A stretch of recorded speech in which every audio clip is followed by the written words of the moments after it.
With the WINN FM News, I am Kevin Brown. And I am Yolana Weeks. Our top stories: St. Kitts and Nevis advances phased ban on single-use plastics towards sustainable future. Adjourney Hodge to represent St. Kitts and Nevis in an Instagram live discussion on menstruation. Police investigate fatal shooting at Tuckett Street Ponds Pasture. Police investigating hit and run. Nevis Culturama 51 Committee launches calendar of activities, selects Halstead Sooty Byron as patron.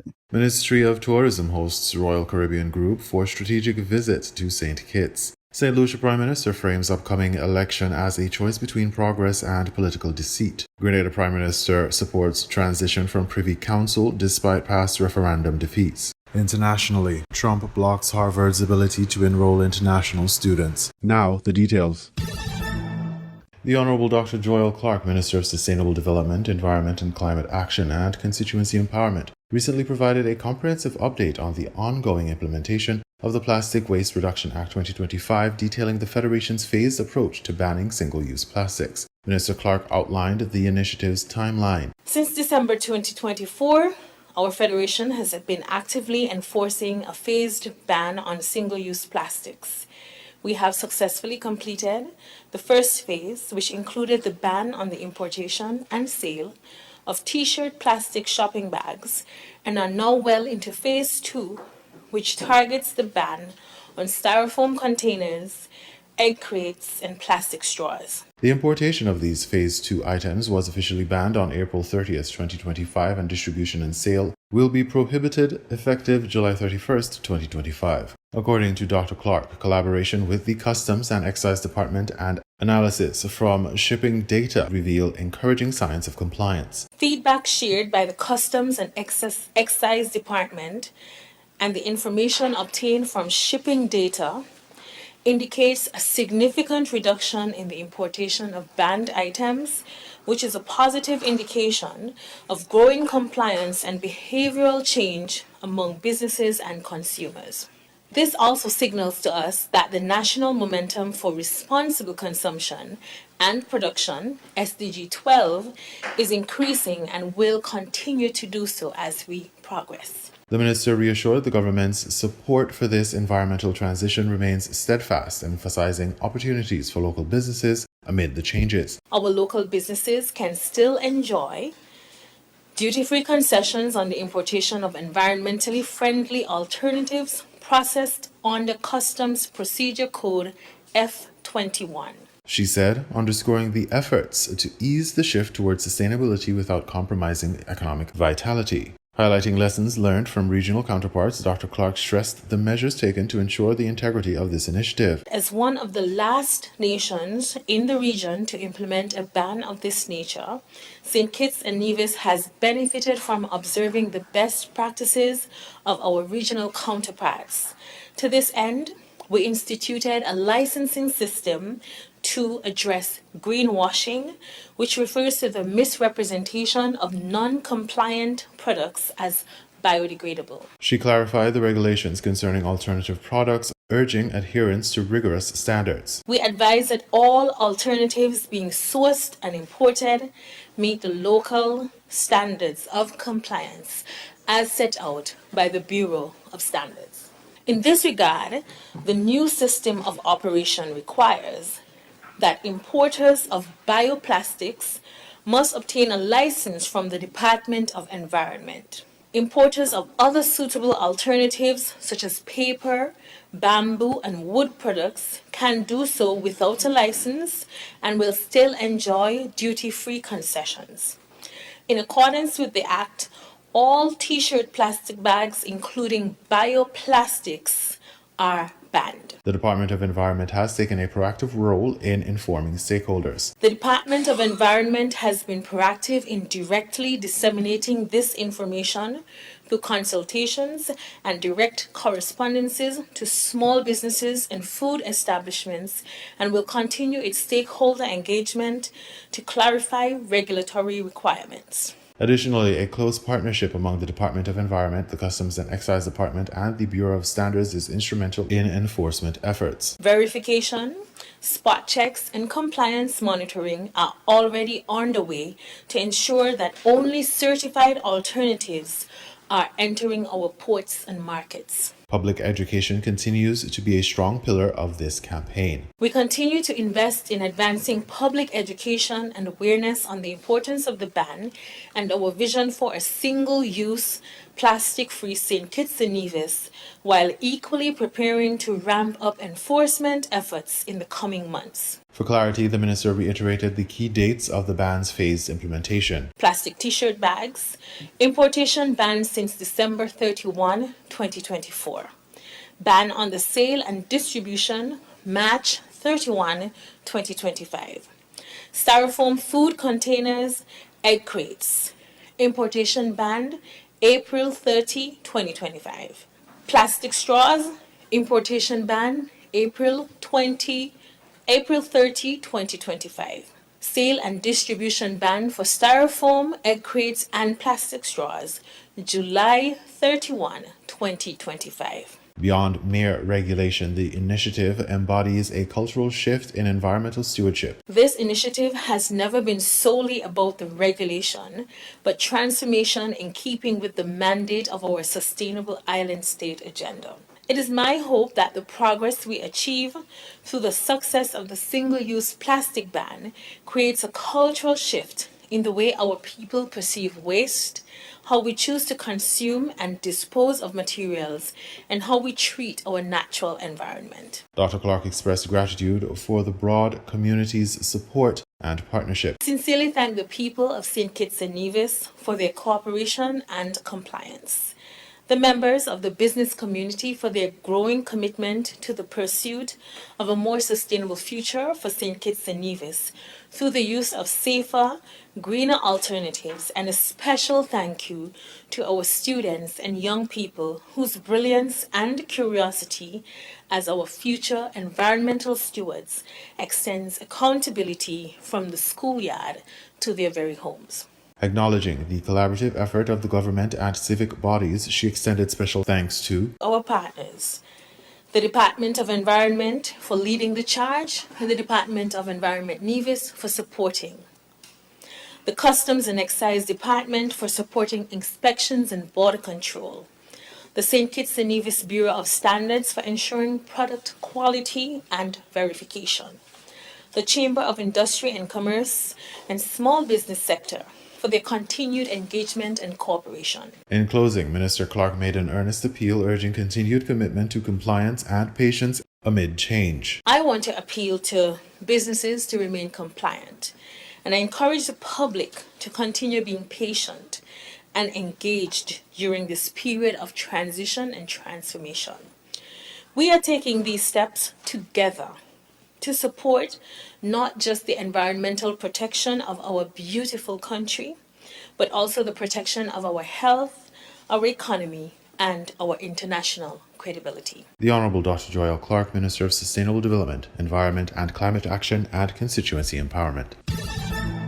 The Eastern Caribbean Division of the United Nations International Children's Emergency Fund, UNICEF, organized a platform for girls to share their menstrual cycle journey. This conversation comes ahead of World Menstrual Hygiene Day, celebrated annually on May 28. According to UNICEF, teen girls will share their experiences and challenges around menstruation. They will also make a call to action to ensure that every girl can manage her period with dignity. Journey Hodge, a student of the Gingerland Secondary School, was selected to represent St. Kitts and Nevis alongside 5 other females from across the Eastern Caribbean. They include Unica Romney, Anguilla, Adia Daniel, St. Vincent and the Grenadines, Sumira Charles, St. Lucia, Mariah Wong Chong, Trinidad and Tobago, and Relissa Mitchum, Barbados. The panel's live Instagram discussion was scheduled for Thursday, May 22 at 7 p.m. via the page at UNICEF ECA. A male journalist, Kareem Smith, was selected as the moderator. Some people believe that with such a sensitive topic, a female should be the moderator, while others believe that it could be an educational opportunity for men, helping them to understand the importance of empathy and tolerance as it relates to menstruation. Some of the key points expected to form part of the discussion are affordable menstrual products, affordable hormone balancing foods, availability of sanitary napkins in bathrooms, and how girls are prepared ahead of their first menstrual period experience. Together for a period-friendly world is the global theme for World Menstrual Hygiene Day 2025.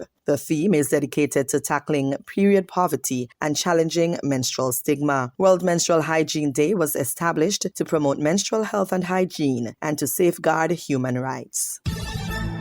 The Royal St. Christopher and Nevis Police Force has launched an investigation into a deadly shooting incident that occurred on the night of May 21st, 2025 at Tuckett Street Ponds Pasture. At approximately 9:16 p.m., police responded to reports of gunfire at a local business establishment owned by 41-year-old Terrence Richin. Officers also visited the Joseph and France General Hospital where 2 male victims had been brought by a private vehicle. The victims have been identified as Richin and 30-year-old Ricaldo Marsham of Godwin Gut. According to police reports, both men had been socializing at the establishment when a lone gunman unexpectedly opened fire, striking them both before fleeing the scene. Tragically, Marsham succumbed to his injuries shortly after arriving at the hospital. Richin sustained multiple gunshot wounds but was stabilized following medical intervention and admitted to the surgical ward in stable condition. The body of Marsham has been secured pending an autopsy. Authorities have assured the public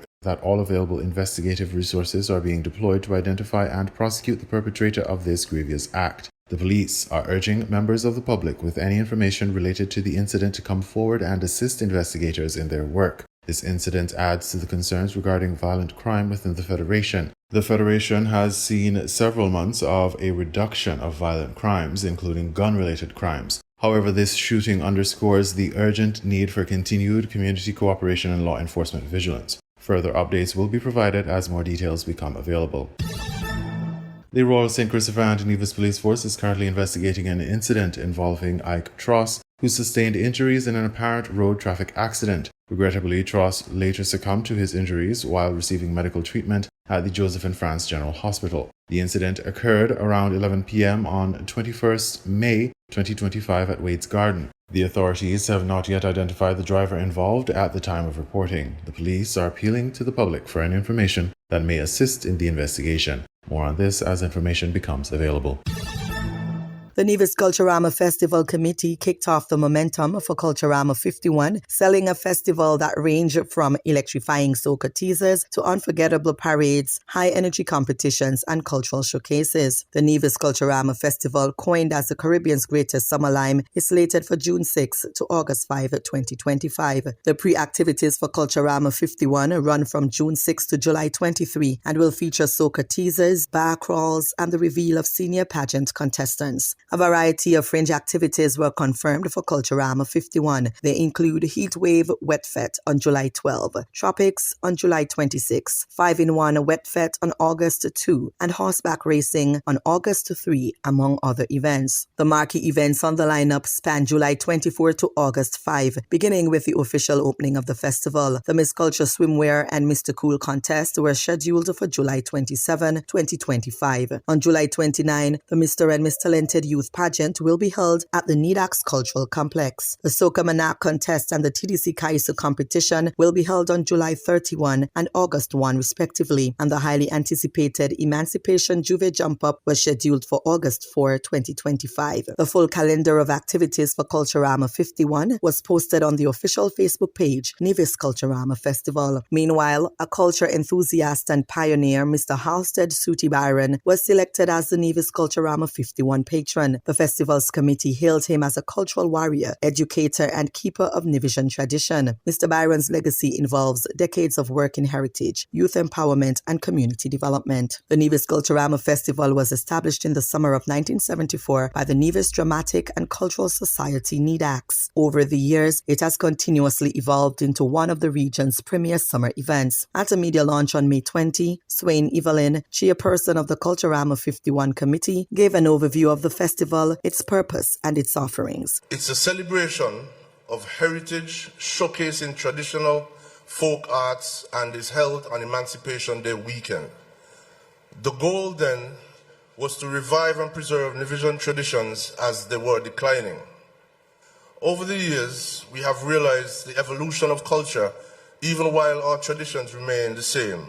Consequently, the committee tries to balance our celebrations to appeal to the younger persons as well as our immigrant populations who have made Nevis their home. The guiding theme for the 2025 edition of Culturama is Nevision Pride, second to none, Culturama 51. The theme was penned by Onisha Hunt, a resident of Hamilton Estate. The Ministry of Tourism recently welcomed executives from the Royal Caribbean Group for a strategic visit to St. Kitts, which aimed to strengthen partnerships and expand cruise tourism opportunities on the island. The Honourable Marsha Henderson, Minister of Tourism, led the initiative, spearheaded efforts to foster deeper collaboration between the island's tourism stakeholders and the renowned cruise line, underscoring St. Kitts' commitment to enhancing its position as a premier Caribbean destination. The visit was a comprehensive showcase of the destination's offerings. It featured dynamic pitch sessions with the local tour operators, strategic meetings with government officials, and immersive tour experiences to highlight the island's potential and appeal. The ministry emphasized resilience and sustainable growth in the cruise tourism sector. Melnesia Marshall, Deputy Chief Executive Officer at the St. Kitts Tourism Authority, elaborated on the importance of the visit. It is truly an exciting time for St. Kitts and Nevis. We had the opportunity to host representatives from the Royal Caribbean Group cruise lines. During the week, we were able to host our representatives and expose them to St. Kitts and Nevis and, of course, Kittitianize them. While they were here, the executives joined a meeting with Cabinet and discussed strengthening the bonds between both the island and the brands. She highlighted community engagement and sustainability. From there, they then went on to EcoPack for a fun-filled and educational open day. During the next cruise season, it is our goal to make the park available to all of our visitors, residents, and nationals. The visit also offered Royal Caribbean executives a valuable opportunity to connect directly with the local tourism industry through pitch sessions featuring local tour operators. This initiative aimed to refresh the innovative St. Kitts tourism products to meet evolving market demands. Additionally, the executives were able to sit and listen to pitch sessions from our local tour operators. These pitch sessions were strategic, as the goal is to refresh the destination and ensure that as we grow and as we develop, we build resilience in the industry. Concluding on a hopeful and collaborative note, Marshall expressed gratitude towards all involved parties. We want to express our sincerest thanks to our partners and stakeholders here on island for making this visit a very successful one.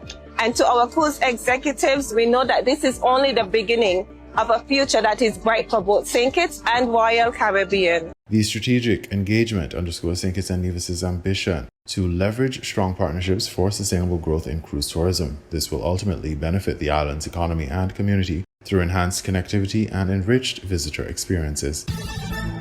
In regional news, St. Lucia Prime Minister frames upcoming election as a choice between progress and political deceit. DBS St. Lucia reports. It hurts my heart because I cannot understand how a group of men and women could deliberately set out to deceive and to fool people even though they are seeing what they say is wrong.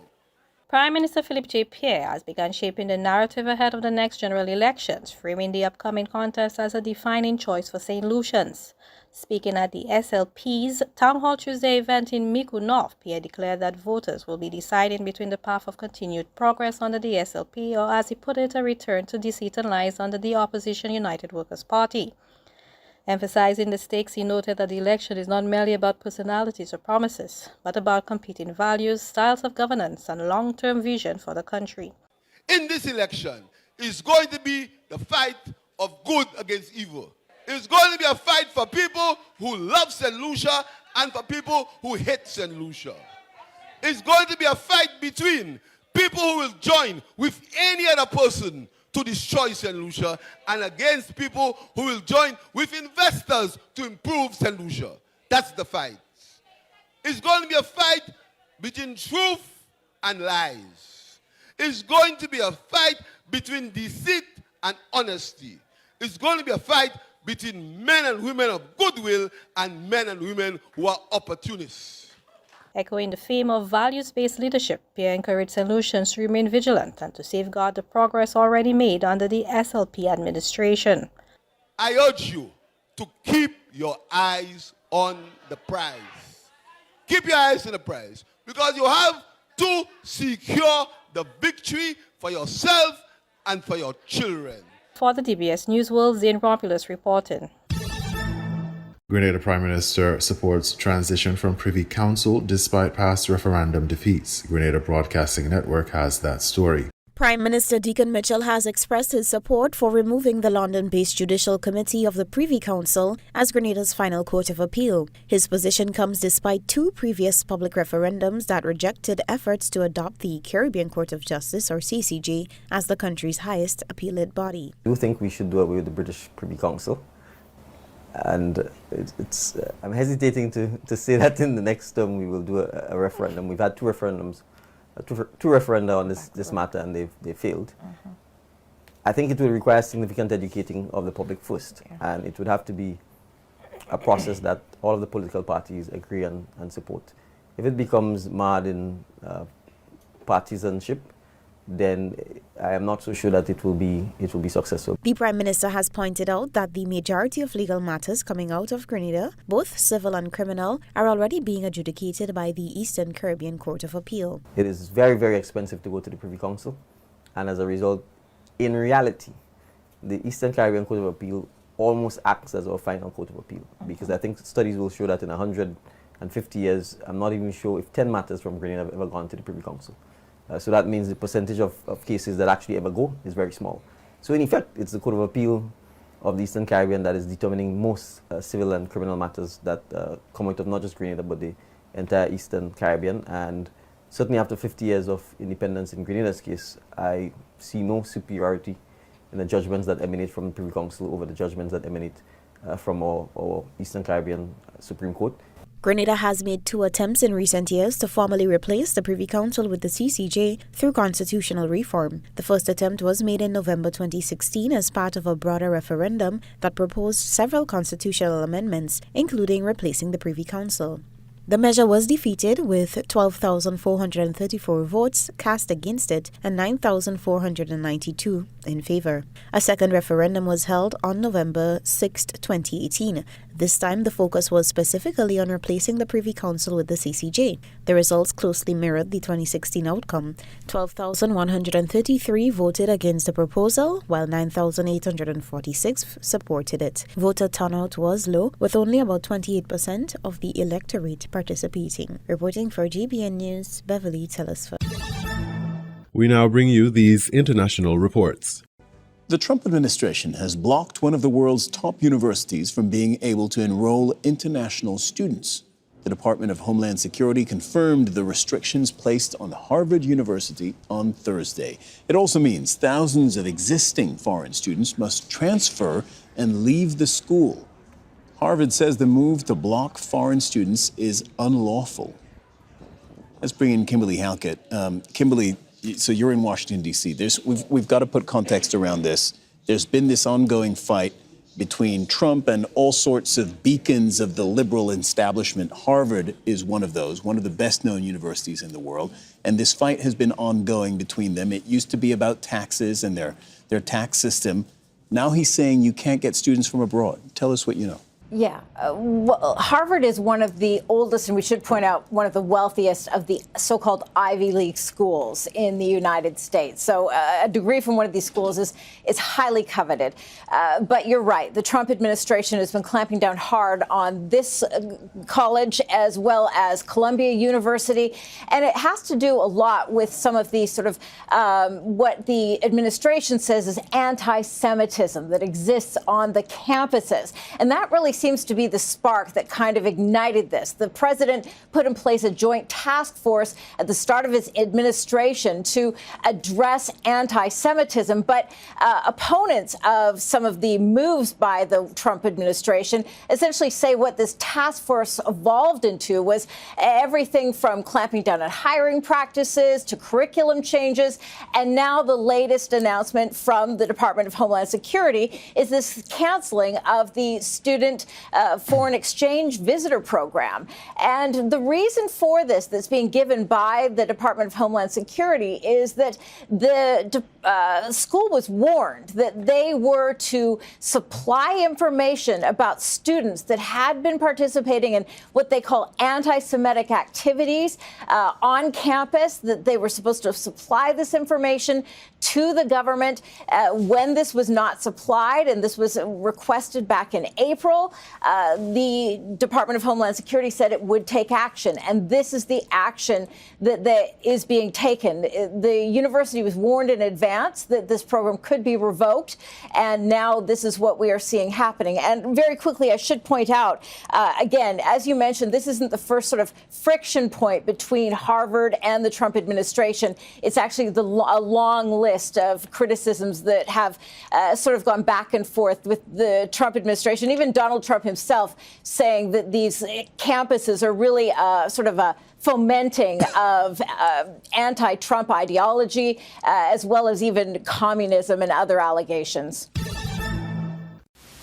Shares of U.S. solar companies plunged Thursday after the House of Representatives advanced President Donald Trump's tax and spending bill, which could end many subsidies that have supported the renewable energy sector. Sunrun led the market rout, with shares falling nearly 41% in early morning trade. SolarEdge Technologies, Enphase Energy, and Complete Solaria all fell by double-digit percentages. Trump's budget package, which he calls, quote, one big beautiful bill, would repeal grants intended to reduce air pollution and greenhouse gas emissions or purchase electric heavy-duty vehicles. The bill would remove the 30% federal tax credit for taxpayers who install solar rooftop systems, posing a significant challenge to the industry.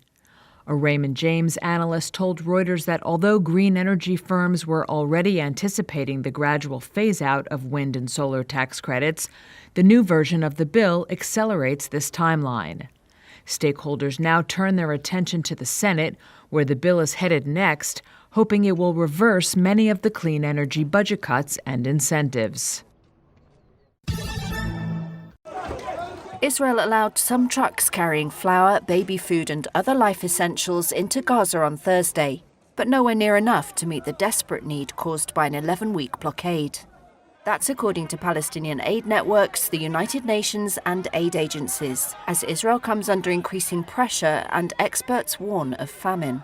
More than 29. Palestinian Health Minister Majid Abu Ramadan said more than 29 children, infants and elderly had died because of starvation-related issues. This was UN spokesperson Stefan Dujarric late on Wednesday. It is important to underscore that the limited supplies finally being allowed to enter Kerem Shalom are nowhere near enough to meet the needs in Gaza, which are vast, which are tremendous. Much more aid needs to get in. Israel said it allowed 100 trucks into the enclave on Wednesday, 2 days after announcing its first relaxation of the aid blockade it imposed in March. This was the World Food Programme's Antoine Renard this week. There are 2.1 million people that are in what we call food crisis, out of which a quarter of the Gazan population is actually at the risk of famine. This bakery in Deir al-Balah, backed by the UN's World Food Programme, resumed work on Thursday after receiving the flour.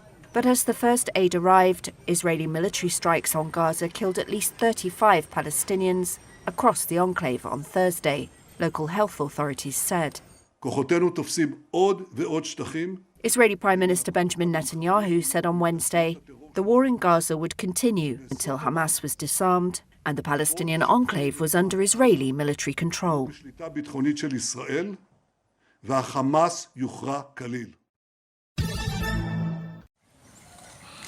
In eastern Congo, illegal logging is threatening the habitat of critically endangered growers, gorillas and other wildlife. The tropical forests have seen a spike in deforestation after falling into rebel hands. The advance of M23 this year has reopened roads that were once restricted due to government checkpoints. That has enabled more efficient transport of goods, including charcoal, known locally by the Swahili word makala. Charcoal producers and traders said prices of charcoal have plunged as supply has surged. Bags weighing up to 150 pounds that once fetched about $40 now sell for less than half of that. But environmental activist Josue Aruna warns that the charcoal boom is coming at a steep ecological cost. At least 3,000 bags enter Bukavu city daily or head towards Goma. If this continues, we will lose the UNESCO World Heritage Site, this park which is the particular habitat of eastern lowland gorillas, the Grauer's gorillas.